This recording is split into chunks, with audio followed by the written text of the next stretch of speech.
Justin Odner posted this never-before-seen photograph of Bryn Athyn. At first, I thought it must have been taken from somewhere along Creek Road, north of Turwood Road, but I wanted to know exactly where it was taken from. But before we answer that question, let's get our bearings on this photograph. What are we looking at? Over here is the Bryn Athyn post office and train station, with an old train parked in front of it. And I think we're looking at the Station Hill part of Alnwick Road, right there. And over there, I think we can see a part of South Avenue near the top of Station Hill. And if we move to the right, I think we can see the uphill part of South Avenue near where the Van Ziverdens live today. And across the way, it appears that we can see Pendle House, with a windmill and water tower. But is this really Pendle House? Did Pendle House ever have a windmill and a water tower? Now let's go back to the original question of exactly where this photograph was taken from. After fussing and fuming about it for a while, we found out that Justin Odner had been holding out on us, and he showed us this photograph. And what a great photograph it is!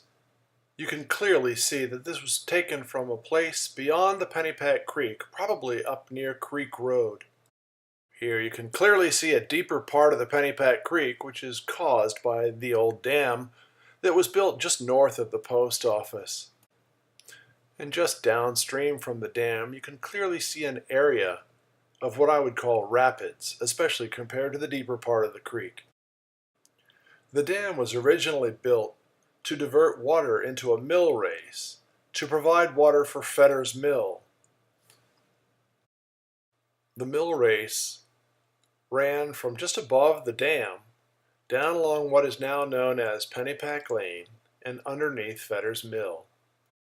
Now, if you draw a line from the post office to the center of this photograph, you can see that it crosses the middle of the section of the creek that I call the rapids.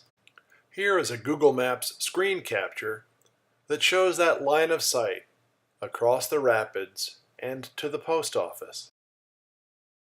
If you extend that line out from the post office, eventually it will intersect with Creek Road somewhere just north of 2575. So the photograph was probably taken from somewhere along this line. Now if you look closely at the gable end of the post office, you can see a good portion of it.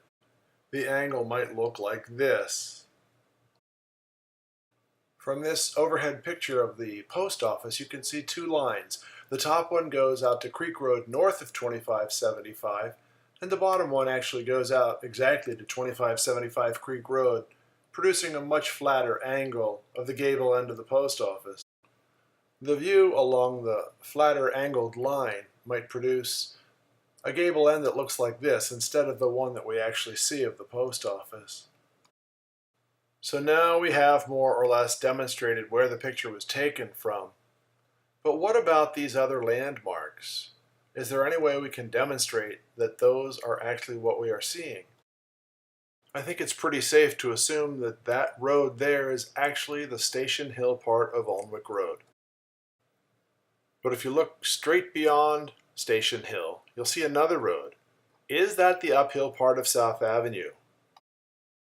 If we use Google Maps to draw a line from the uphill part of South Avenue back to the approximate location of where the photograph was taken, we can begin to see that we have a problem. The line that we just drew would have to cross Station Hill just near the post office, and it does not. The only other road with a steep uphill to the southeast of South Avenue would have to be Fetter's Mill Road, so let's check that. Here's the top of the hill at Fetter's Mill Road. And if we draw that line back to where the photograph was taken, we can see that it crosses Station Hill just to the east of the post office. Bingo. If you accept the theory that the uphill part of South Avenue is really the uphill part of Fetter's Mill Road, then the Pendle House is not the Pendle House, and we can stop worrying about why on earth there's a windmill and a water tower at Pendle House. Well, it appears that there are still some unresolved questions. Maybe we can discuss this. In any event, this is a fantastic picture, and I'd like to take this opportunity to once again thank Justin Odner for letting us all see it.